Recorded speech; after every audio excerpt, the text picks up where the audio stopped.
Visible to the naked eye, only 1,500 light-years from Earth, the Great Orion Nebula has been known and revered since ancient times. A popular target of Hubble, researchers have now identified 42 new disks within it that could be the beginnings of new planetary systems like our own.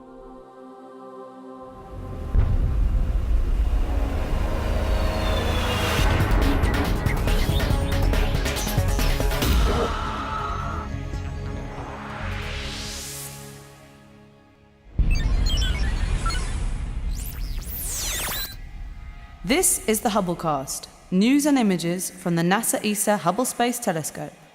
Travelling through time and space with our host, Dr. J, aka Dr. Joe Liska. In the sword, just under the belt in the constellation of Orion the Hunter, is the majestic Orion Nebula. The Orion Nebula is one of the best-known examples of a star-forming nebula, a swirling cloud of gas and dust where stars begin their journey of life. Now, in the early 1990s, astronomers discovered so-called Proplyds in Orion using Hubble. A Proplyd is a protoplanetary disk, and it forms along with a newborn star in a spinning mixture of gas and dust. At the center, you have the star forming, and around it, bits of dust clump together to form a disk. Essentially, Proplyds are thought to be young planetary systems in the making. Like many ancient civilizations, the Mayan culture in parts of what is now southern Mexico and northern Central America was tied to the heavens. In fact, the constellation of Orion and the Orion Nebula play an important role in their story of creation, with 3 of the brightest stars in the constellation representing a hearth, and the nebula the fire that warms it.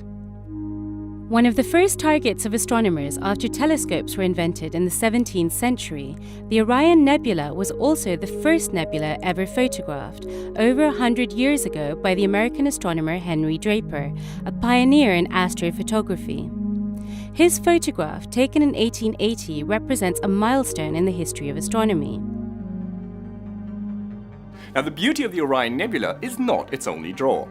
Astronomers are interested in it because it is one of the nearest star-forming regions to Earth, with stars that are massive enough to heat up the surrounding gas, making it glow.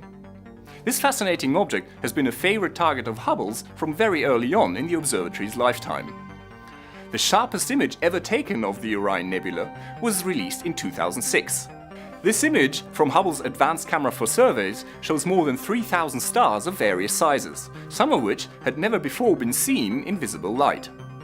Now, looking at the frenzied mixture of gas and swirling dust, it's pretty clear that a lot is going on inside the Orion Nebula. Within the awe-inspiring gaseous folds of Orion, researchers, using data from the Wide Field Channel on Hubble's Advanced Camera for Surveys, have identified 2 different types of disks. The ones that lie close to the brightest star in the cluster, Theta 1 Orionis C, and those farther away from it. The star affects the nearby disks by heating up the gas within them, causing them to shine brightly. The excited material produces many glowing cusps, which all face the bright star and are thus randomly oriented within the nebula. Other interesting features enhance the looks of these captivating objects, such as jets of matter flowing away and shockwaves. The dramatic shockwaves are formed when the stellar wind from the nearby massive star meets the gas in the nebula, producing interesting shapes. They sometimes appear like boomerangs or arrows, and in the case of 181825, the shockwave makes a Proprid look like a space jellyfish. The disks that are farther away do not receive enough energetic radiation from the star to set the gas ablaze. That's why these disks can only be detected as a dark silhouette against the bright background of the nebula. The dust in the disk simply absorbs the light from the background. It is in these silhouette disks that astronomers are better able to study the properties of dust grains, which are thought to clump together and possibly form planets like our own. The bright star that illuminates some of the Proplyds, allowing us to see them, is both a blessing and a curse. The powerful radiation that lights them up also threatens their very existence, as the disk material, once heated up, is very likely to dissipate and dissolve, destroying their potential to become planets. Some of the bright Proplyds are doomed to be torn apart, but others will survive and perhaps evolve into planetary systems. It is relatively rare to see images of Proplyds in visible light. However, the resolution and sensitivity of Hubble, combined with the Orion Nebula's proximity to Earth, allow for an excellent view of these fascinating objects. Although Proplyds may appear to be only humble smudges, some of them are in fact the seeds of solar systems to come. This is Dr. J, signing off for the Hubblecast. Once again, nature surprised us beyond our wildest imagination.